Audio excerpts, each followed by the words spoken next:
Hello, everybody, and welcome to this live talk of the Digital Lumix Festival 2020.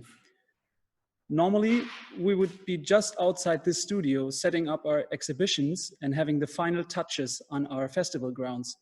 But due to the coronavirus, the Lumix Festival is taking place digitally for the first time since its first edition in 2008. Our topic of today is in crisis mode. How do you work as a photojournalist when you face restrictions of your everyday life like we are facing over the last months? Espen Rasmussen will tell us about his recent work during the lockdown in Norway. He's in conversation with Stefanie Bunk.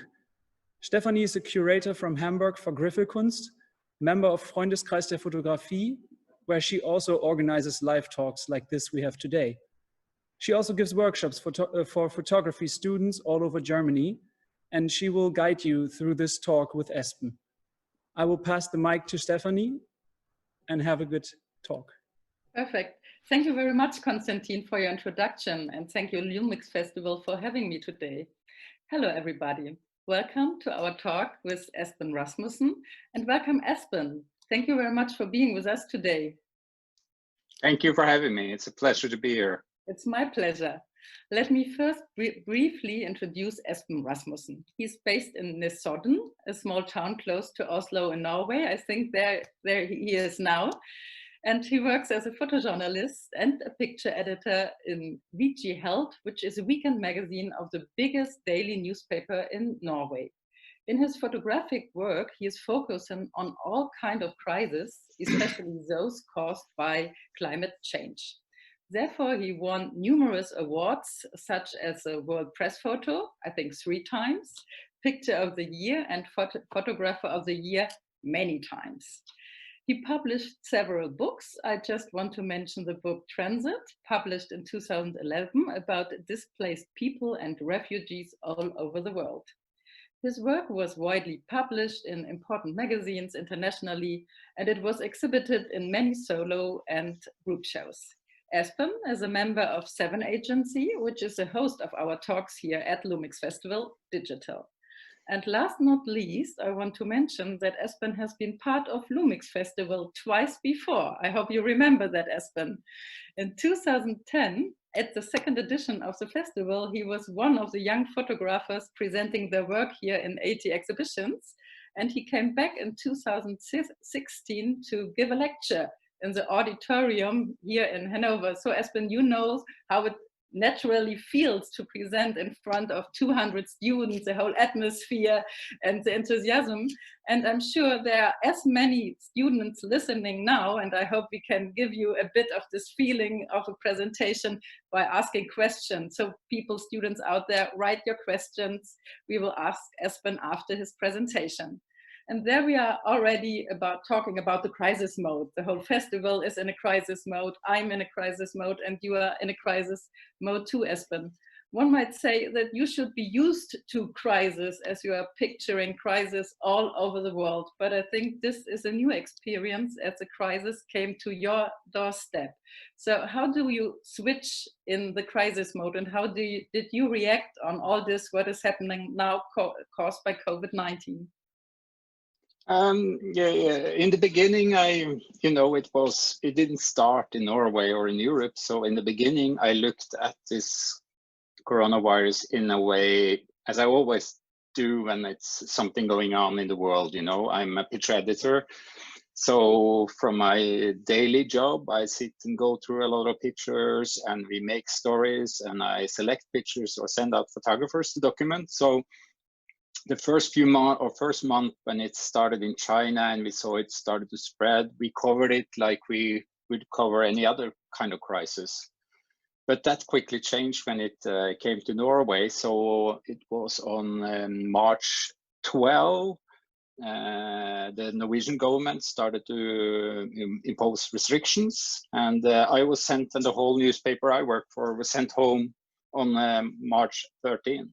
And from that day, we had to work from our homes. And I've been home ever since. Haven't been in my office a single day. And so it was a very different experience than I'm used to, that's for sure. Sorry, and did you have some plans to travel in this period, or was it your plan to work as picture editor in this time? Well, I had some plans, not, I hadn't booked anything yet. Normally I don't book very in advance. I normally sit and wait and just suddenly I decide to go. But this time also I was expecting my child number 4. So I was prepared to be home, you know. And that was also one of the reasons why I didn't book any tickets or I didn't have any concrete plans to go. I had one thing in the US I was planning to do, but I had to cancel that, of course. So I was kind of, I'm used to be sitting behind my computer and look at others' work. And now I just had to prepare that's the only thing I can do. But then it took just one day after the same day as I was sent back home to my home and work in my office or in my home that I started to do pictures of my family. So I kind of got my own project going on very early. Okay, so let's have a look at this project, Espen. Yeah, let's see. Normally it's should work, I hope. Share, voila. Perfect. You can see it, right? Yeah. Well, so as you said, you know, I'm quite used to do projects. I don't go out and cover hard news, or like I don't rush to places to be like in the front line to document things. My job, as I said, is a picture editor. So normally I have 1 or 2 projects going on at the same time as I do my picture editing work. So I allowed to leave from my newspaper to go out and do stories, or I work on projects that I suggest for the newspaper and then I work on it. So the last big project I did was on right-wing movements across Europe and in the US. I've covered, worked several months on the refugee crisis back in 2015. I've been traveling a lot in the US, working on a long-term project there that's called Hardland. And I've also been, as you mentioned, for the book Transit, I traveled all over the world to document refugees and displaced people. So I'm kind of used to do stories that involves people in trauma, people that's in a state that's it might be a war, a drought, something has happened. So I'm used to that. This is from Sierra Leone during the Ebola, which I also covered. So I'm used to go to other places, but suddenly, you know, the crises were here in Norway and at Nesodden, where I live, and everywhere else in Europe. So that kind of made it very different in many ways. So I came back home, was sent home from office on March 12, and on the 13th of March, I started to do pictures of my family. And to be honest, I didn't really know, you know, I was kind of scared, not because of the virus, but mostly because I'm not going to be able to do pictures for a very, very long time now. And but then I started to think, okay, my partner, she's pregnant. We're expecting a child in 2 months' time. Okay, how is it to be pregnant? How is it to be expecting a child during this period? And so I just started to do pictures of her and of my kids, and that's how I found a small project that I actually could do without leaving my home. And that's the first time I ever done a thing like this, because, you know, normally I go on a plane or I travel somewhere to work on a project. And this time I was kind of almost forced to work in my neighborhood and in my own house and with my own family.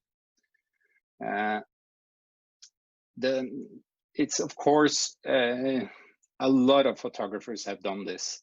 So I mean, that's also a thing that I'm very selective when I choose to work on projects. I want to work on something that I haven't seen too much of, or I can work on a theme that I have seen a lot of, but not, I would do it in a different way, or I tell a different story.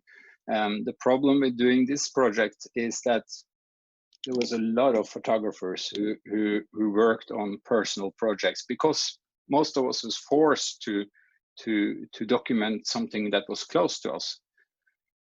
But I think to do this kind of project is also a good thing, because normally, as I said, photographers travels to other places to do their pictures, and this time we suddenly have to look at ourselves. And I think that's going to be an interesting document when we see all the work that's been done during this COVID-19 crisis.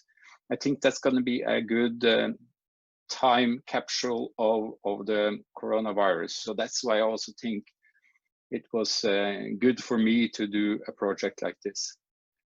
So what I did actually was just to have my camera around my neck all the time. I was working I have a small office here in our house, and I was sitting there doing my picture editing work. And then I did everyday pictures of my partner and my kids and whatever we did. Most of the time we spent inside the house. I have 3 other kids from a previous relationship, so we were really strict. They were not allowed to be with any other kids. We were homeschooling them because the schools were locked down. We went to the shop once a week at 7 o'clock in the morning to avoid crowds or a lot of people. And the reason why we chose to be so strict was that Julia was pregnant, and you know, if I got a flu, it didn't need to be COVID-19 or any serious illness, just a flu, I wouldn't be allowed to join her at the hospital for birth. So we were really like strict when it comes to contact with other people. So, and the days were, you know, that's also a challenge. In the beginning, it's really easy to do pictures of your own family because, you know, you have full access. It's very easy to engage with them. It's really easy to get into intimate situations with them. But then after a while, you know, maybe 2-3 weeks, and I do pictures every day, I start to see that I do things over and over again. I do the same pictures because the kids do mostly the same things. You know, they're kind of tied up by routines, and especially when they're not allowed to go out or play football with other friends or things like this. So it was a challenge also to start to look for pictures that wasn't the same ones over and over again. And this is a picture from my office actually, and this is my daughter outside in the swing. And then my plan was to do a diary, like a project where I did that, where I planned to select at least one picture every day during all the way up till birth. And I, of course, when I did pictures, I have to take care of the kids at the same time. So sometimes I couldn't do pictures, you know, I saw good pictures and I couldn't do them because I had to take care of the kids or do other things. But most of the time, and these kids, they are very used to the camera, you know, they know what I'm doing. And my oldest son is 15, and then I have an 11-year-old boy and then an 8-year-old girl. So they are kind of easygoing when it comes to pictures. So I try to combine, you know, pictures of the pregnancy with pictures of the kids and the everyday life during the or self-imposed quarantine. And you know, we are quite lucky, and that's also something that's really important to remember. I don't make this story because I think we were in a very difficult situation. We're living in a house, 20 minutes ferry ride from downtown Oslo. So we have a lot of space, we have a garden and things like this. Of course, it's much harder to have many kids living in a small apartment in Oslo or Berlin or wherever. So this is not a story about how hard it is. This is much more a story about how do you cope with isolation, how do you cope with pregnancy, and how do you cope with uncertainty in a way. So I haven't, these pictures are not like edited like day by day, because at the end, of course, when I did this project, I was thinking about doing it for VJ, the newspaper, because I find this project also something that people can relate to. It's very like everyday, and I think people who, or when you make projects that people can recognize themselves in, or that's something that they kind of know or can understand very easily, I think also that appeals to people. So I proposed this for VG after a while, and they agreed to, they wanted to have it online in their feature section as well. Yeah. So the Julia was due, and it took a long time. There was a lot of waiting because we went 10 days over time before we came to the hospital. So I was forced to even reinvent myself several times because of you know, the long period of waiting we had. At the same time, I sit as a picture editor and I see all these amazing pictures and the interesting stories that's made from all over the world. And I don't know how it is with other photographers, but with me, it's really like, I feel that I miss something, that I should be there, I should be out there doing this. And that was also one of the reasons why I had this project, because I needed something to photograph, you know. It makes it, or it made me more relaxed in a way. So when I did all these pictures, it was for me important to not, you know, I had to go through the pictures at the end with my partner Julia and with my kids, so they were allowed to look at all the pictures I did, and also my previous partner, before we kind of selected the final edit and sent it to the newspaper. At the hospital, everything went fine. There was a lockdown at the hospital as well, so I was allowed to stay during the birth, and then I could stay for 2 hours, and then I had to leave. And Julia and Stella, the baby, was there alone for 3 days at a hospital hotel in a way. So I was using Skype or Facebook to communicate with them and to see them. And then they came back home at the end. Yeah, so that's a very brief, short presentation of this work. And it was, as I said, presented in VG. I work as a picture editor, and I do it. 99% of all my work now is online. I do some work for the printed magazine, the Saturday magazine, and this story was also printed there. But most of my time now is editing for online content. So I didn't involve myself in this, of course. This was somebody else who edited and somebody else who presented, because you know, I'm a picture editor, and when it's my own work, I'm not involving myself in the final selection and the final layout and things like this. Yeah, so this is that was kind of, yeah, very quick walk through this project. Yeah, Espen, thank you very much so far for your presentation, and congratulations for the birth of your child. This is what happens if you do personal projects. Number 4, yeah. Yeah, I read somewhere else that this was your first personal project, in the sense, I think all projects are somehow personal, but in this sense. So is it something that you are interested in now more? Is there something you learned about this kind of project, or was it really just kind of a compromise because of this crisis mode? No, I think well, it depends, you know, because I think it's you can only do so much of your own family or your family members and those things. But I think my approach to this project, I learned a lot from, you know, and especially because you know, when we do these stories online now, we can really measure the reading time, how many people go online and see it. And this was behind a paywall, so you have to be a subscriber to read it.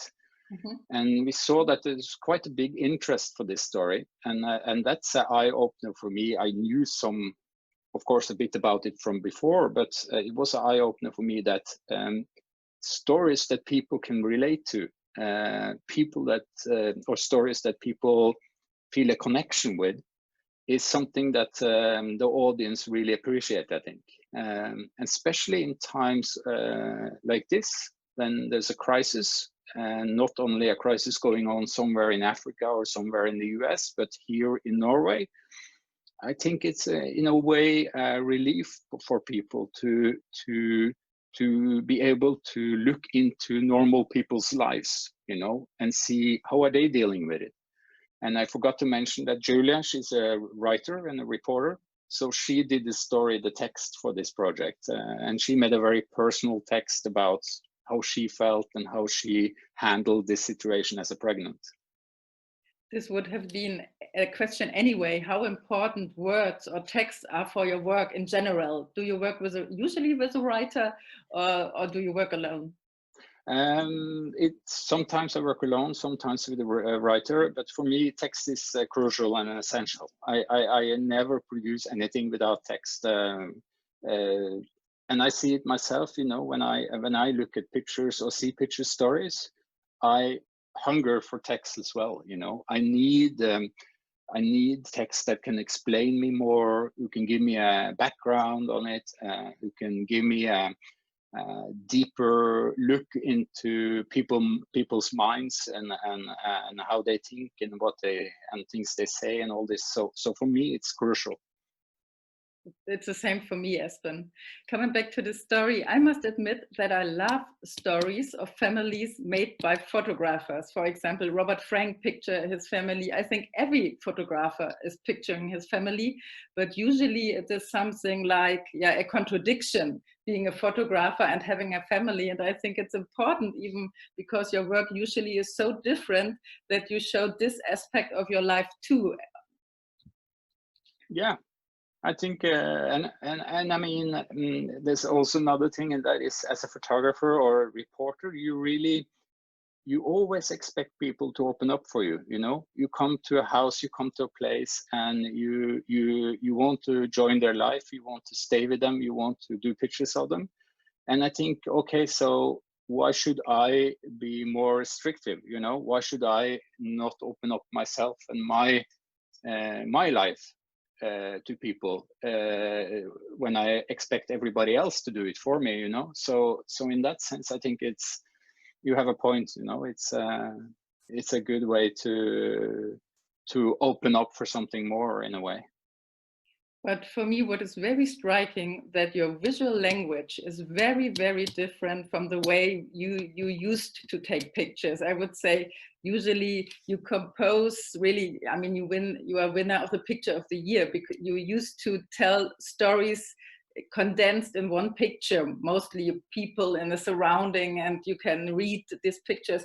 I think this intimate portraits work totally different. And you said that you knew lots of stories of personal diaries. How did you make your way to this kind of visual language? I was actually, that was something I was very aware of. So I tried to put behind the way I normally shoot pictures, where I, as you say, you know, I try to put a lot of things into every picture I do. They are often filled with information, they're filled with many layers, and I try to, you know, work with composition and all this. While when I was shooting my family, I was more into, okay, so there's a way, I tried to show more feelings. I was more interested in feelings than in composition, light, all these things. Of course, I try to combine everything. That would be nice, but my selection of pictures was based on feelings and not that much on like what kind of information do I convey, you know. Yeah, that's very interesting. We had another day which was dealing with stereotypes, and I think this is something you have to deal with every time you take a picture with knowing what you mentioned, you know what other would do, and you try to find your own way, not using stereotypes. And I think this is an answer to do it most individually and personally, so it can't be a stereotype in this sense. Yeah, I agree, and I think you know, a project like this, which is very personal in a way, as you said, I think also that's important that the pictures feels intimate, you know, and you know, also as a reader, I would expect them to be that, because you know, you do pictures of your own family, and that's maybe you won't have more access than to your own family anywhere else, you know, which also should open up for intimacy and more feelings, I think. Yes, Espen, I would like to open up the perspective a bit, because I mean, we are talking about a crisis actually, and you know, pictures from all over the world of people dying. And I would like to talk a bit generally about the difference in this crisis and other crises you have pictured. Is there a comparison, for example, of picturing the consequences of a crisis called by climate change? I mean, you can't see it coming, and that you see it when it's too late, when there's a catastrophe happening. And is this maybe somehow comparable to what is going on now? Do you see any parallels? I think for me, when I go out and do pictures, if it's related to climate change, refugees, wars, whatever, I'm always struck, and I always search for, you know, humanity, dignity, and show that people actually manage to survive. I'm not very often going for, you know, the worst pictures, the dead ones, the disasters in itself, but I'm more into showing how people manage to survive. And I think you can see the link, at least with my project, it's also about that, you know, it's how we deal with this, instead of just showing, you know, coffins or people dying or suffering or people in hospital beds.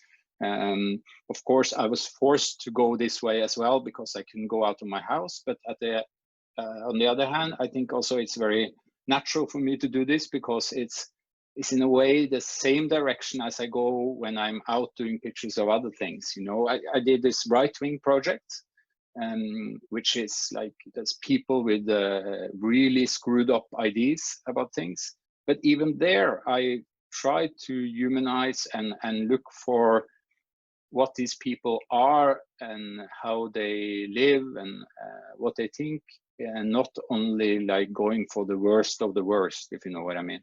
Yeah, of course, Espen. And I wanted to say it's even a question of visibility. I mean, this virus is not visible. Ed Richin yesterday in his talk said that we still don't know exactly what has happened, how it looked in Wuhan when it happened, how was this bad, or so on. And so I do totally agree with you that you can only picture people trying to handle with this, what we call the crisis. Before I go on asking, I want to have a look on questions here, because this is our talk. Dear audience, please participate in our talk. And I see there is a question. I read it out. Okay, Espen? It's from Karen From. I was wondering, because there don't seem to be any worries in your story, and everything looks so idyllic. Espen. Yeah, and that's because, you know, we had our worries, but I must say that living in Norway, living in a house, not in a big city, we didn't really have anything to complain about. So our worries were not, I wouldn't say, they weren't very visible in a way, you know, because we had 2 months which were suddenly we were forced to be together 24/7. And I think for many people, especially in Norway, and I guess other places as well, suddenly you have to reconnect with your children. You know, suddenly you had to do things as a family much more than before. You didn't have the football matches to go to. There's no stress. You didn't have to commute to work or anything like this. So for us, even though it was stressful in the sense that we were afraid of me not joining for the birth, at the same time, there was a feeling of, you know, unity, and we're in this together. And yeah, I would say it was quite nice time in a way. Even though it was a crisis around us, I would say the family and what we did together was idyllic in a way. And I must say, we're living in a very nice place, so it's also maybe easy to get a lot of pictures of nice things, if you know what I mean. Yeah, and maybe it's a counterpart to other pictures, but I mean, the private is political, and here in Germany, it was really a huge discussion that families felt left alone by the state, because the schools are still mostly closed and people are alone. I mean, I have one child and I'm close to a nervous breakdown. Yeah. And so, to be honest, lots of people have their struggles. I made an interview with Mary Gellman, who pictured a Russian family with 11 children. And it looked nice too. Yeah. So, of course, I mean, it would be important too to show how it is to struggle as a family in the crisis. I mean, maybe you found this kind of story too, and others in your role as a photo editor. Yes, and I mean, of course, there's a lot of people even at my workplace that live alone in a 25 square meter apartment in Oslo, you know, and to be in that apartment for 2-3 months, not meeting anyone, not having kids or anything, and being alone. Of course, that's a very different thing than being with a big family around you all the time. And I mean, as you said, you know, to have 3 kids and then 4 around you 24/7 can be stressful. But I prefer that compared to being all alone for a long time. So, and of course, that's important stories. And we actually now we work on different projects now to look at the consequences of the lockdown on, you know, mental health and all these things, which I think also is important. Yeah, but Espen, another important point came to my mind. I mean, this is a problem of photojournalism in general, that if you picture a family who suffered under Ebola, we all think everybody is living like this. I mean, you can only picture one individual story that comes as a to represent a whole community or a whole situation. I mean, you make it obvious that this is your story and not the story of whole Norway or young families in Norway. But I think this is something we used to forget. If you as photojournalists, you are picturing others somewhere else. Yeah, and I think also, you know, it's, you know, when you're a photographer and you go to an area where there's a crisis, and you have clients who expect pictures, you know, that convey a certain topic. I think a lot of photographers who go out to document this look for the worst, you know, and they go to the place where they can find the 50 coffins and they do that picture. But right across the street, you have families living and having, you know, a dinner around the table, teaching their kids, living a perfect normal life. So, I mean, it's also about, you know, when I was forced to do pictures of my family, I couldn't look for those pictures, you know. I had to just, okay, I have to tell this story and only this story. That's the only thing I can do. And, you know, looking at my work now after I'm done with it in a way, of course, there's a lot of pictures that would look nice on Facebook, or, you know, it's as this question said, you know, it looks very idyllic. And I must be very honest and say that I didn't look for it to be very idyllic. I just tried to capture moments, you know. I have a picture of my daughter crying, you know, Julia lying on the couch being waiting. So I have these pictures as well, but I would say this is a very good picture of how our family was during those 2 months, actually. And for us, it was really an eye-opener to, and I think that's also an important part of this story, is that it's an eye-opener for you know, how does we as a family function, you know, and how does we relate to each other when we're forced to be together 24/7. And it's a bit like going back 60 years, 70 years in Norway, where families, big families, live together on farms. Today we don't live together anymore, you know. I see my mom and dad maybe once a month. Before, they all lived together. So in a way, this was kind of back to the old days, you know, where we are all together all the time. Yeah. Espen, I have here a really interesting news. They write down that our YouTube stream was stopped because of the naked body. You see, that is what is happening today in the digital age.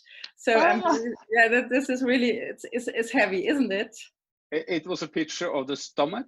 Yeah, I think so. They don't write it, but that's really very interesting regarding intimacy and picturing family. I'm very sorry for those. I hope we can present our talk on the homepage later on or something. Espen, I want one more point before we switch to another part. I wanted to say that children, for me, are a problem in photojournalism anyway. I think they are very often instrumentalized to raise pity or to show how worse it is. You very seldom see happy children in photojournalism. And yes, of course, mostly photojournalism is not about good things or happiness, but especially children, I think, play a difficult part. And so I'm happy to see children, in a different mode. Yeah, I agree. And I think that's also, you know, and as a picture editor, I know that pictures of kids who is not happy but living under hardship is something that people react to. So I think a lot of the mainstream media use these kind of pictures a lot, you know, to draw attention towards the stories. Yeah, Espen, you mentioned several times that the important part of your work is to be a photo editor. So maybe you can tell a bit of this perspective, how you dealt with the crisis and what you're doing. I mean, this can be interesting for all these young photojournalists. That is a perspective too, to do both, being a photo editor and a photographer. Yeah, I can show some. I just focus now on what I did during this Corona crisis and what kind of work we do and what kind of work I do as a picture editor. And then it might be also if people have questions related to, you know, getting picture or work or stories published or things like this, feel free to ask. So just to say that VG is the biggest newspaper in Norway. And during the Corona crisis, we had millions of viewers every day and still have, not as many as during the lockdown. So we used a lot of energy on telling stories from the crisis, of course. So I'm only going to show work that's been published online because, as I said, I work 95% of my time I use working online on stories. So this is something I sit and I edit pictures for the online versions and I select pictures, or we assign photographers to go out and do picture stories. Or to do single pictures, and of course also use a lot of wire pictures, especially now during the Corona crisis. Normally, when there's big things happening around the world, we send out photographers or we hire freelancers. This time around, especially in the beginning, because of travel restrictions, we had to rely on local photographers working in the countries we were covering. So this is a feature where we tell about how the world is affected by the virus, how the lockdown is working, and also show numbers of people, how many people has been infected by the virus. So this is a kind of a combination of single pictures, text, and statistics from around the world. And we use this as a kind of a feature article that we work on every day actually, and we can build up different kind of features within this publishing system, which makes it very picture friendly actually. Now I'm showing the pictures as verticals. Most of the time when I edit work, I sit in mobile mode on my screen and edit pictures for verticals while this is horizontal.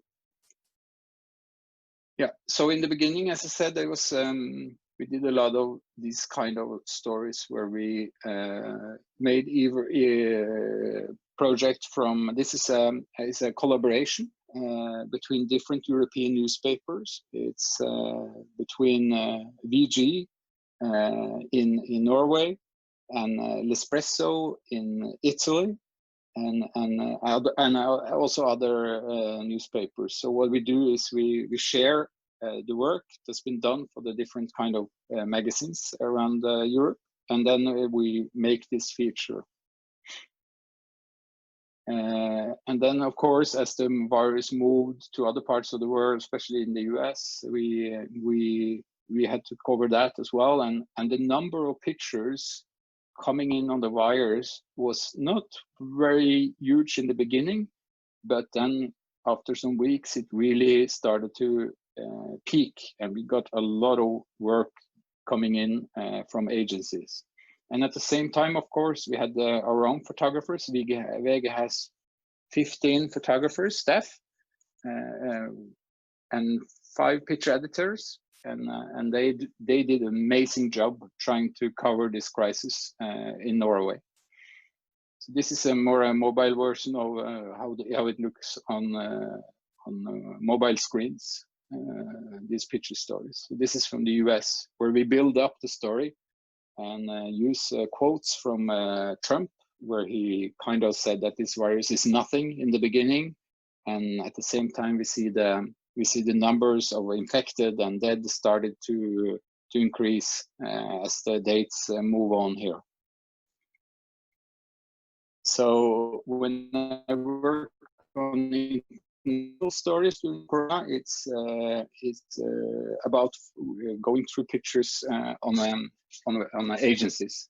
And these stories that I show here, I haven't made them. This has been done by the designers in VG, Torfinn and Simon, which I work closely with, and they design it, and they also do a lot of picture editing together, and we do it often together. So in the beginning of this crisis, there was a huge demand for information, and we had record numbers of visitors on our newspaper, and the readers in the beginning, they really need to be explained. So that's what we try to do. So there's an interest, intense interest actually, for news and stories from the really hot zones, like in the beginning from China, and then in Italy, and then we move on to France and Great Britain and US, you know, as this virus moves on. And a really important thing that we saw happening during this virus was that the pictures are even more important than before. So we used a lot of energy on producing picture-driven stories. But then you see, when the month goes on and weeks goes on, we can see that people get tired of kind of the same stories over and over again. And then there's a new demand, which maybe is more personal stories, stories that are closer to people, sorry, and stories that people really can relate to. So that's also changed how we worked. This is done by Gisle Odstad, a photographer in VG. We were finally able to get inside a hospital in Norway to show how they work there.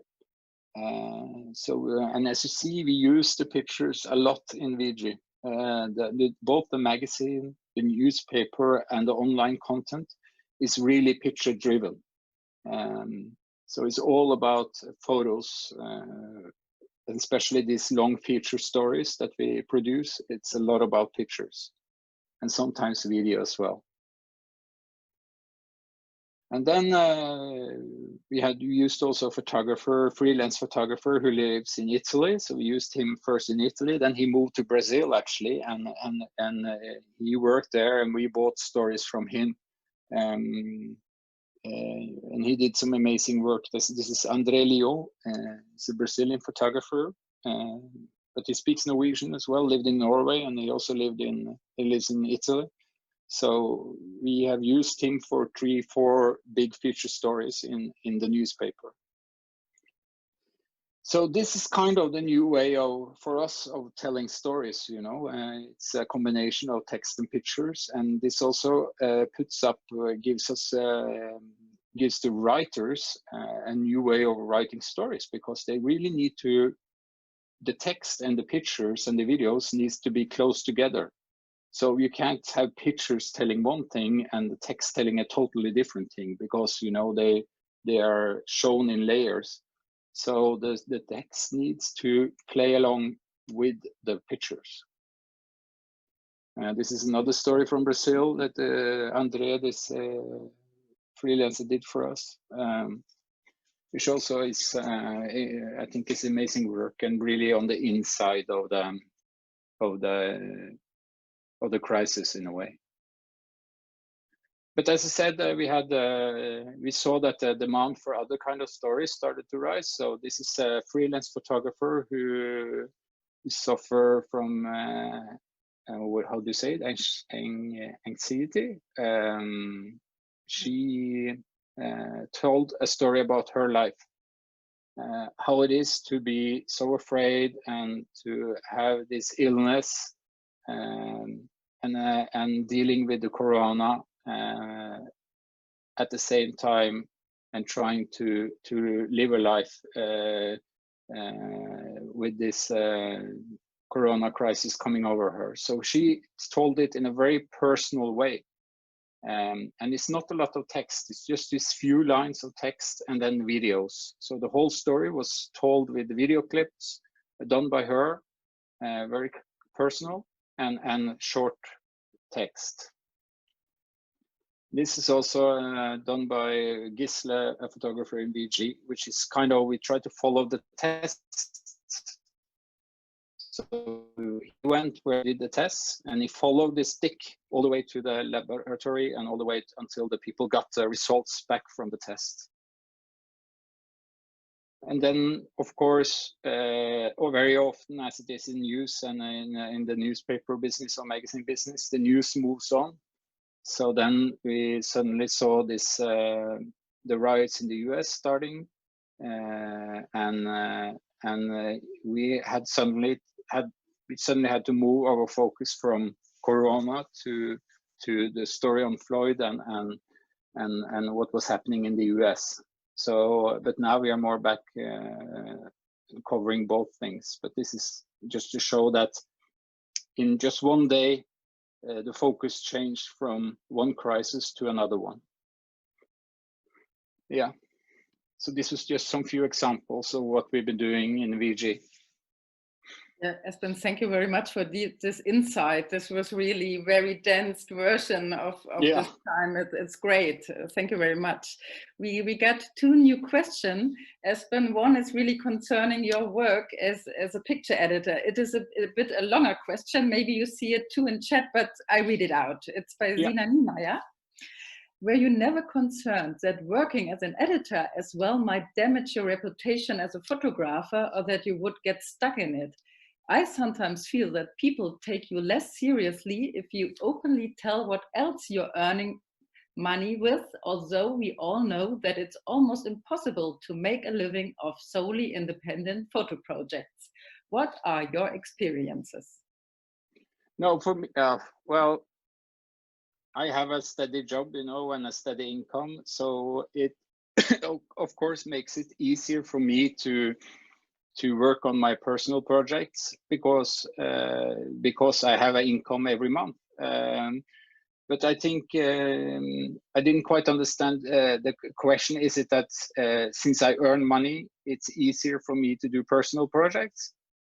Is that the question, or? I think it's really I think the point is that it's really something like, oh, you make something to gain your work as a photographer and you're not living by photography. You know, I think a lot of people feel like they have to pretend that they are so busy and so good in photographing and not making money with something else, which I think is the reality of many photographers, unfortunately, maybe. Yeah, I mean, I'm extremely lucky, you know, because I don't do a lot of projects. I do maybe one every year, maybe two, and maybe three, one shorter project and two longer, or things like this. And then I can fund my own projects because I earn money from photography, not by doing pictures, but to edit them and work as an editor in VG. And for me, this is a perfect combination because, you know, I can sit and watch pictures, I can edit pictures, and that's really something that inspires me to go out and do my own pictures, you know. I get really hungry after a while sitting in the office doing pictures. So for me, that's, you know, to combine picture editing with photography is for me, that's perfect, you know. And for others, I know, especially freelancers, and during the corona, I think it's been really, really hard to be a photographer because, you know, suddenly all assignments stopped and you have to sit in your apartment and you can't go anywhere. And then I see some freelancers do amazing stuff as well, you know. Suddenly they have time to back off and think about other things. But of course, I'm extremely lucky who can do it the way I do. Yeah. Yeah, and I think that being a photo editor is a very powerful position. I mean, it's about being seen and giving visuality to others. And so I think you're really a lucky one. But I was wondering if you maybe have like how do I call it, a certain perspective that you already think of how your story might be published. Is it for Instagram? Is it for this? In Germany, there's a saying that photographers who work for the magazine Stern always think in double page, vertical, and the part of the text, because this is the best part of the story. How is it for you? Has it an impact on your work? Yeah. Oh. Yes, it has, especially now. I mean, until recently, we were thinking about the magazine most of the time, you know, and that's the same as you said with Stern, you know, there's spreads and we need a title in the picture and we need some small quotes in the picture. So, and make sure not to put it in the middle, because then you get the fold in the middle and it destroys the picture. Now it's the other way around, because, you know, the stories I presented on the screen here, there's some limits with the design of the online content. So to have a full screen picture on the presentation is fine. It's a vertical, but the main thing of the picture needs to be centered, because the mobile version crops the picture as a vertical, and it crops it in the middle. So when I did the project back home here now with my family, I was kind of thinking that, okay, I need to take care of, you know, not to place the kids to the right or the left in every picture, you know, some of the picture needs to be centered. Yes. So it influences how I think, and then people often ask me also, you know, you're a picture editor and then you go out, do your own stories, and then you print them. To have these two roles at the same time, you know, it's not good. But what I do is I never take assignments for the newspaper. I always propose my own projects, my own ideas. And when I'm done with the work, I just hand it over to other people. So I don't get involved in deciding, you know, how it should be run, how it should be printed, how many pages, how big it should be, all these things I don't get involved in, because that's not good, you know, because I'm a picture editor at the same time, and I shouldn't be influencing my own work as an editor, you know. Yeah, I found out reading the catalog of this second edition where you were part, that you were, even at that time, in the 30s, you were already a picture editor. That's really interesting. So it just came really in an early point of your career. That's, for me, this was interesting to see. Yeah, I was hired. I was a freelancer for many, many years, and then I was hired as a picture editor. So I've never been anything else than a picture editor in the newspaper. that's always been my job in a way.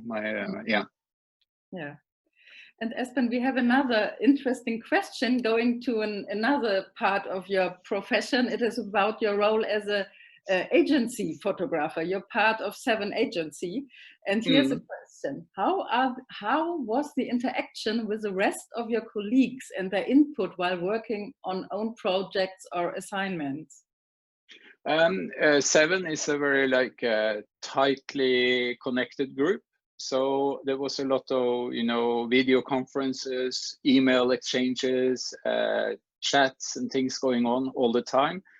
And there's some people in 7 who really push forward group projects. So they made also this group project, and this my story here from my home. I was kind of kickstart also by 7, because they wanted all of us to do, personal projects for a group project in 7. So, but since I'm working full time as a picture editor, and I'm also having a newborn here back home, I haven't been involved that much in Skype meetings or Zoom meetings with 7 and things like this, because I have to admit I've been really busy. Now it's getting better.